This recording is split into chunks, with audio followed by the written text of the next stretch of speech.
A scattered dream that's like a far-off memory. A far-off memory that's like a scattered dream. I want to line the pieces up. Yours and mine.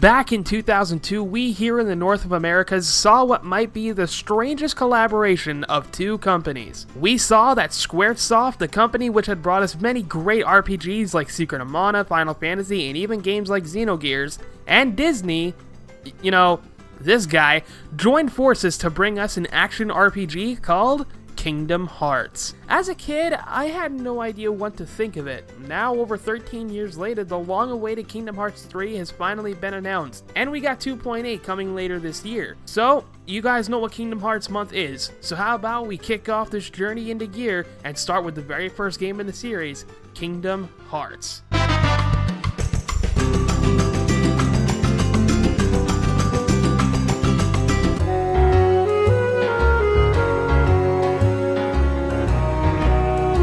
Before our story can even begin, we are introduced to this really nice looking opening cinematic for 2002. Ah heck, who am I kidding, it even looks good nowadays. Oh, and did I mention there's J-pop that plays during this, and it has nothing to really do with the game?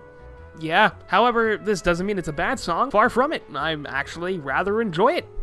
It's odd, but hey, I like it, so yeah. We then find what appears to be our main hero in a weird place with a mysterious voice talking to him. After some tutorials and a fight with a mysterious enemy, we then wake up on a beach with our friend whose name is Kari hitting us on the head. Our main character, who we find out is named Sora, tries to explain the place that he was just in, but of course, she doesn't believe him. Then Sora's other friend, whose name is Riku, says he's basically the only one doing any work. Yeah, try telling that to my face. After a wacky race scene, we are told our main objective. These three planned on building a raft in order to visit other places than their island called Destiny Island. This is important later, I swear. On the night before their big journey can carry out, Sora notices a huge storm happening right over the island where their raft is. Rushing over there, he notices that both Riku and Kairi's boats are on the island as well. The island is then under attack by the same dark beings we fought before. Riku finds Sora and says that the door is open and that they're able to go into other worlds. He disappears into the darkness, and before the darkness can get Sora, a bright light absorbs him, and then appears the iconic video game weapon that is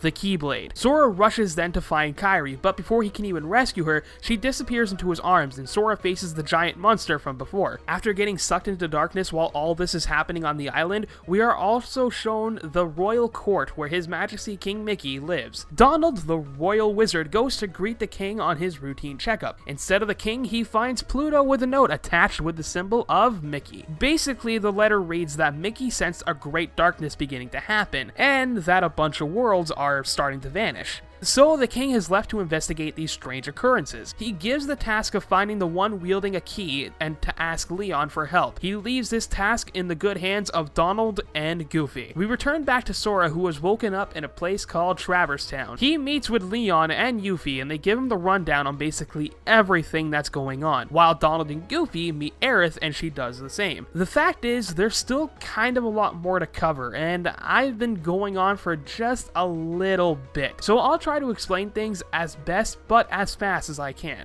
We learn that the shadow creatures that have been attacking us are called Heartless, and they are attacking Sora because he is the wielder of the Keyblade. We also learn of a researcher named Ansem who devoted his life to studying the Heartless and their behavior. However, he vanished one day and his report, which he had been working on, had been scattered all throughout the world. The Heartless then attack and Sora rushes up to find the leader of the Heartless. It's here where he meets up with Donald and Goofy. After finishing off the leader, Sora decides to join Donald and Goofy in the search for their king, as it could help help him find Riku and Kairi in the process. The goal is clear and set. Journey to other worlds, fend off the Heartless from those worlds while looking for Sora's friends and His Majesty, King Mickey. There's still a little bit more to go over, but that'll be later on in the video, so for now, let's look at the gameplay and presentation.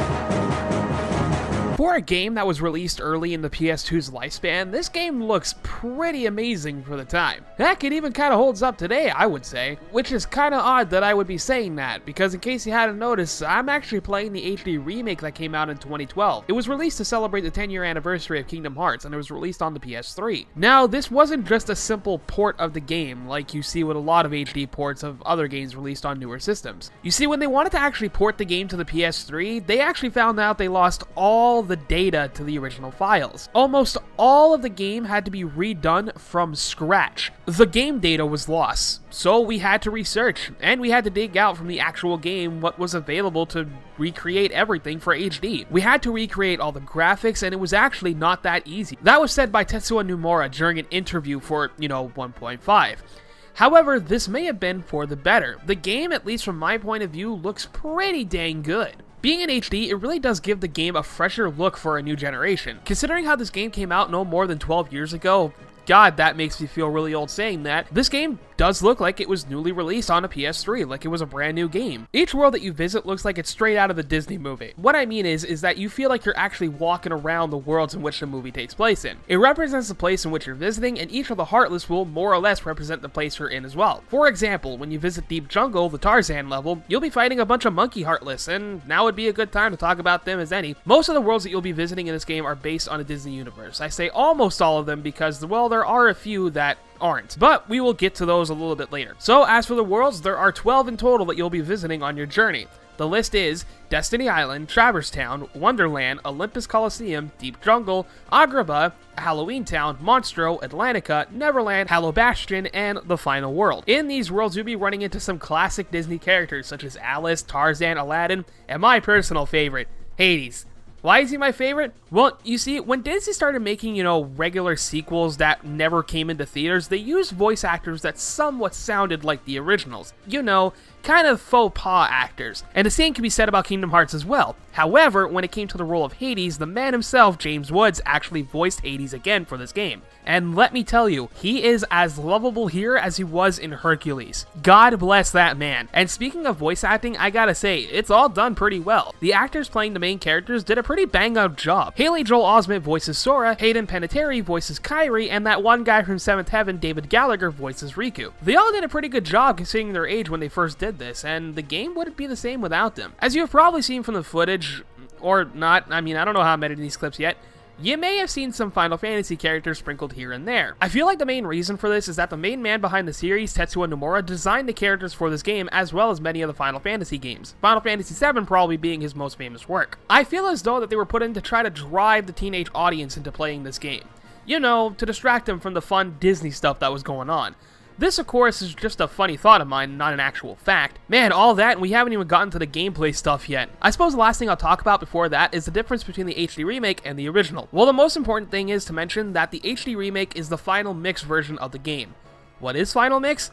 Well, Final Mix is a version that was only released in Japan, and what that version did was add additional content to the game. Things like more Keyblades and an additional secret boss. And those are things that are better off to discover for yourself. Trust me, the secret boss is worth finding by yourself. The reason why we never got these versions of the games is kind of blank, honestly. I don't think there's a legitimate reason as to why we never got them, but hey, we have them now, and honestly, that's alright by me. Now, Kingdom Hearts is an action RPG, meaning you run around and hack and slash your way through enemies. You've probably noticed that command bar to the left. Attack is pretty self-explanatory, meaning you'll be swinging your Keyblade around to attack enemies. The magic command means it will open up another window, and from there you can use any one of the magic spells you've learned on the enemy or the environment around you. Item will allow you to use an item on you or one of your party members, and the last thing being summon, which allows you to summon characters that you've rescued or obtained during the story to aid you in battle. However, they aren't there forever, and you'll have to sacrifice your party members in order to use them. I never really used summons in my playthrough, but that shouldn't stop you from doing it. The game is kind of like your typical RPG. You gain EXP when you defeat an enemy, and after collecting a certain amount, you'll level up. Same goes for your party members.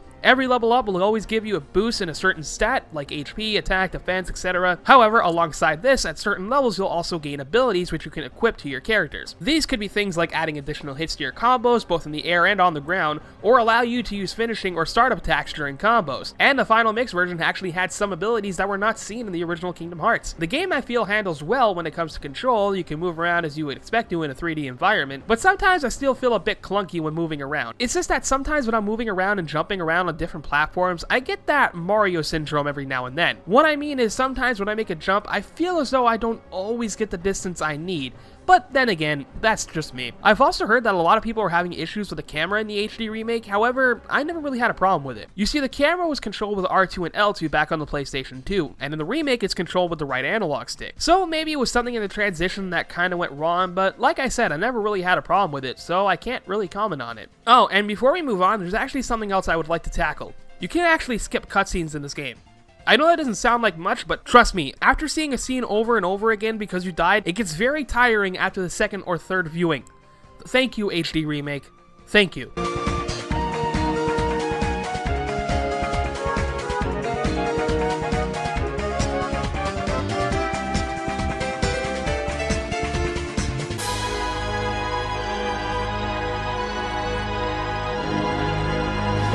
Oh, holy moly. Okay, there is a lot to cover in this, so I will try my hardest to cover as much as I can.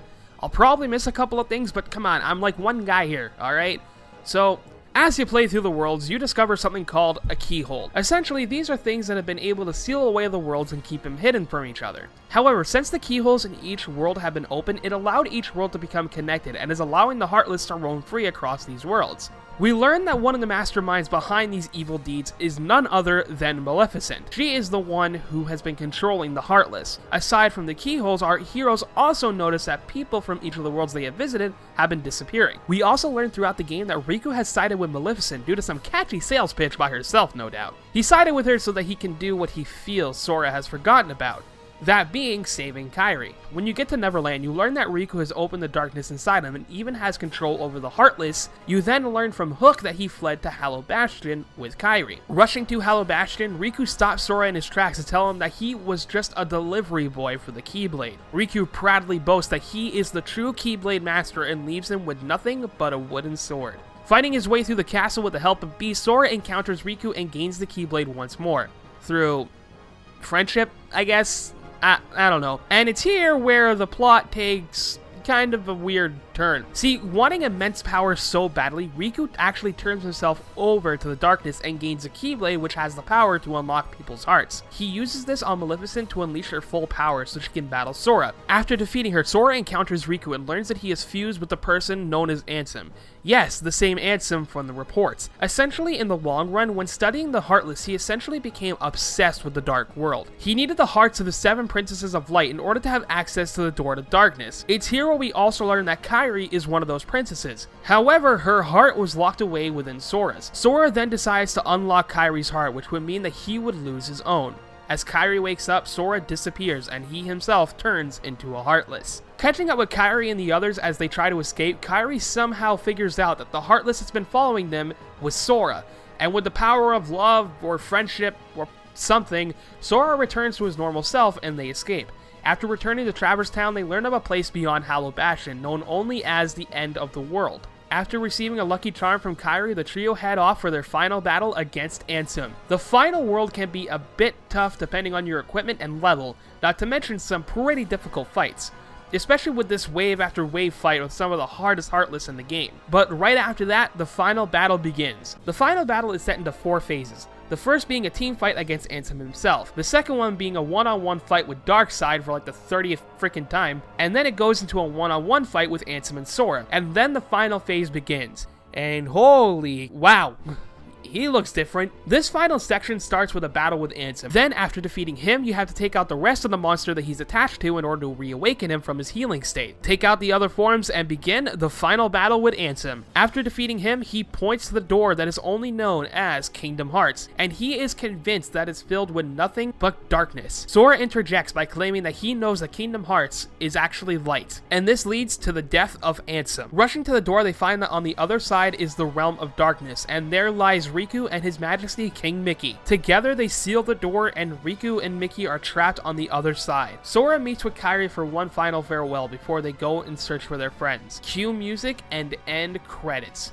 And with that, we are at the end of Kingdom Hearts 1. All in all, Kingdom Hearts 1 is actually a pretty great introduction into the series, especially with the newest HD ports. The gameplay is still pretty solid, and the story is an introduction to a world that we now know as Kingdom Hearts. With many things to collect and secret bosses to fight, this game still has a lot to offer. When it comes to playing the game, it roughly takes me about 24 hours to beat it normally, but on a completion run, it takes me about 50 to 60. It's definitely a game you won't just pick up and beat, and that's kind of a good thing. Kingdom Hearts is meant to be taken in slowly, and you just let it unravel before your eyes. Does nostalgia help me making my final decision? Yeah, kind of. But the fact that after 13 years I'm still playing this game, it should point out to how good it really is. With a solid story and characters, fun gameplay, and many things to do, Kingdom Hearts is a game definitely worth checking out for yourself. And I hope you guys enjoyed the first video of this special month. Join me in the next episode as I take a look at the Kingdom Hearts manga next time on Kingdom Hearts Month.